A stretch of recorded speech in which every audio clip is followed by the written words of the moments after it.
আবার বলছি, এই ভিডিও শুরু করার আগে এই কথাটা ডিসক্লেমার হিসেবে দিয়ে দিচ্ছি যে যতজন সুপারস্টার আছে বাংলায়, কাউকে ছোট করে এই ভিডিওটা কিন্তু আমি বানাচ্ছি না, ঠিক আছে? আমি শুধু দেবদার স্টারডমটাকে কী লেভেলে যে পৌঁছেছে, কী লেভেলে যে হায়েস্ট গ্রসার অফ দ্য ইয়ার দিয়েছে, সেটা একটা পেজ জানিয়েছে, সেইটাকে আমি শুধু দেখাচ্ছি। বারবার বলছি এখানে বুম্বাদা বা জিৎদা বা কোনো সুপারস্টার্স, তাদেরকে ছোট করা নেই। টলিগঞ্জের হাইয়েস্ট গ্রসার কালেকশন 1990 সাল থেকে 2024 সাল এই অবধি একটা হিসেব কিন্তু ফিল্মি ডি বলে এই পেজটা দিয়েছে, ঠিক আছে? এবার 30 বছরের শ্রেষ্ঠ সুপারস্টার যদি কাউকে বলা যেতে পারে, আমার মতে সেটা দেবদা। এবং সেটা কেন, তার বড় রিজন হচ্ছে, দেখো কত কিছু জিনিসপত্র রয়েছে। দেখো চিরঞ্জিত বাবুরও প্রচুর ছবি রয়েছে, যেরকম কেঁচো করতে কেউটে রয়েছে, বেদের মেয়ে জ্যোৎস্না রয়েছে। 1990 সালে দেবতা, মানে হায়েস্ট গ্রসার মানে হচ্ছে সেই বছরে সবথেকে ব্যবসা সফল, মানে সেই বছরে সবথেকে বেশি ব্যবসা করা সিনেমা বা সবথেকে বেশি লগ্নিগণে সবথেকে বেশি টাকা নিয়ে আসা সিনেমা হচ্ছে বাংলা ইন্ডাস্ট্রিতে সবথেকে বেশি যেটা এনেছিল সেই বছরগুলোতে, সেগুলোর নাম বলা হয়েছে। এবার দেখো দেবদা আসার পর থেকে কীরকমভাবে দেবদা টেক ওভার করেছে। 1990 সালে দেবতা, 1991 সালে বেদের মেয়ে জ্যোৎস্না, 1992 সালে গুপি বাঘা ফিরে এলো এবং মন মানে না। এই মন মানে না কিন্তু দেবদার নয়। 1993 সালে তোমার রক্তে আমার সোহাগ, 1994 সালে রক্তে নদীর ধারা, 1995 সালে কেঁচো করতে কেউটে, 1996 সালে ভাই আমার ভাই, 1997 সালে বকুল প্রিয়া, 1998 সালে বাবা কেন চাকর, 1999 সালে জীবন নিয়ে খেলা এবং 1999 সালে জীবন নিয়ে খেলা এবং 2000 সালে শ্বশুরবাড়ি জিন্দাবাদ। যদিও শ্বশুরবাড়ি জিন্দাবাদ কিন্তু আমার আজও দেখলে হেভি লাগে। আচ্ছা, 2001 সালে প্রতিবাদ, 2002 সালে সাথী। এখান থেকে বোঝা যায় জিদ্দার উত্থান। জিদ্দা এত কালেকশন করেছিল, সে বছরে আর কেউ কালেকশনই করতে হয়নি। 2003 সালে সবুজ সাথী এবং 2004 সালে বন্ধন, আবার জিদ্দা। 2005 সালে আবার জিদ্দা যুদ্ধ। 2006 সালে এমএলএ ফাটাকেষ্ট। 2007 সাল থেকে ঢুকে গেল দেবদা। দেবদার এই হায়েস্ট গ্রসার আর কি দেওয়া। I love you highest grosser of the year হয়েছিল, ভাবা যায়? মানে এত টাকার ব্যবসা করেছিল। 2008 সালে চিরদিনই তুমি যা আমার, 2009 সালে আবার দেবদা পরাঞ্জয় জলিয়ারে, 2010 সালে এটা দুজনেরই 50-50 বলা উচিত, দেবদা এবং জিদ্দা, দুই পৃথিবী। 2011 সালে পাগলু, আবার দেবদা। 2012 সালে আওয়ারা, জিদ্দা। কী লেভেলের টাসেল চলতো তখন, ভাবো জাস্ট। 2013 সাল থেকে একটুখানি দেবদার দিকে ঝুঁকে যাবে। 2013 সালে চাঁদের পাহাড়, দেবদা। 2014 সালে বাদশাহী আংটি, স্পেশালি অবাক করা বিষয়, ফেলুদার ছবিটা একটা ক্যাপ থাকে, কিন্তু তারপরেও বাদশাহী আংটি খুব ভালো ব্যবসা করেছিল এবং 2014 সালে কোনো ছবি সেরকমভাবে ভালো পারফর্ম করতে পারেনি। সর্বোপরি বলতে গেলে বচ্চন ছবিটা ভালো চলেছিল এবং আমার মনে আছে চতুষ্কোণ ছবিটা মোটামুটি চলেছিল, কিন্তু সবথেকে বেশি ডিজাস্টার খেয়েছিল সে বছর কিন্তু যোদ্ধা কিন্তু ডিজাস্টার অফ দ্য ইয়ারও হয়েছিল, মানে বড় সড়ো ঝাড়ও খেয়েছিল। দেবদার মানে যেটা ভালো, আমার মনে হয় যে লুকানোর কিছু নেই, সবসময় সত্যিটা বল। লুকানোর কী দরকার, যেখানে একটা সুপারস্টার সে নিজের রাজত্ব এত বড়োভাবে প্রতিফলন করেছে। কেন আমি বলছি দেবদা সব থেকে বেশি এগিয়ে, সেটা পরবর্তীতে এরা লিস্ট দিয়েছে, সেখান থেকেই বলে দিচ্ছে।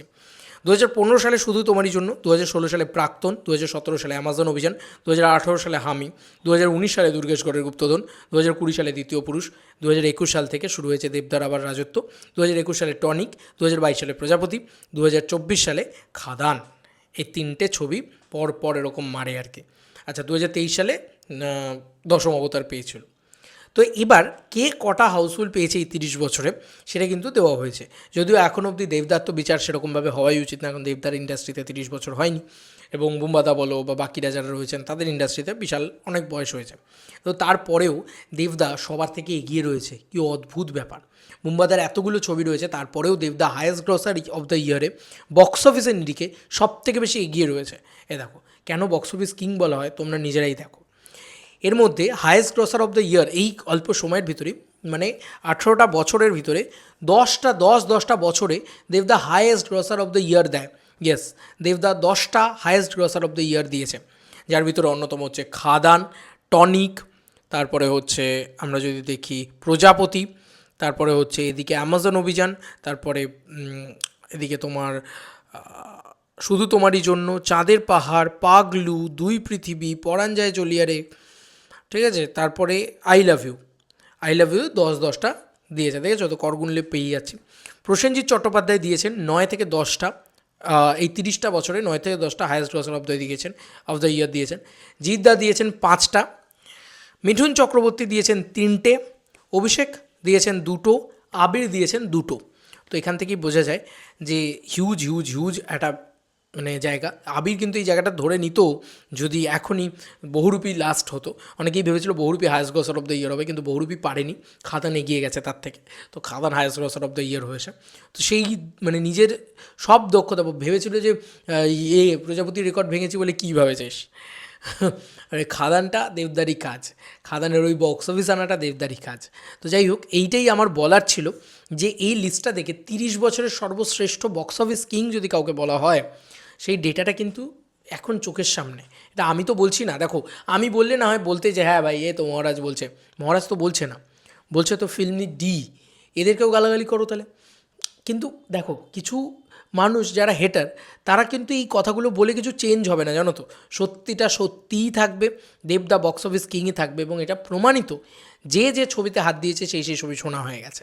হ্যাঁ, ডিজাস্টারও রয়েছে তার জীবনে, যোদ্ধার মতন ডিজাস্টার রয়েছে, কবিরের মতন ডিজাস্টার রয়েছে, পাসওয়ার্ডের মতন ডিজাস্টার রয়েছে, ছবিগুলো চলেনি খুব একটা ভালো। কিন্তু হ্যাঁ, এটাও মানতে হবে যে পাসওয়ার্ড বা কবির যে কালেকশনটা করেছে, সেই কালেকশনটা অন্যান্য আতেল ছবি কিন্তু জাস্ট করলে হিট ভার্ডিক্ট পেয়ে যেত। এই ছবিগুলোর বাজেট বেশি ছিল, তাই হিট ভার্ডিক্ট পায়নি। যাই হোক, এই ছিল এখনকার মতো ভিডিও।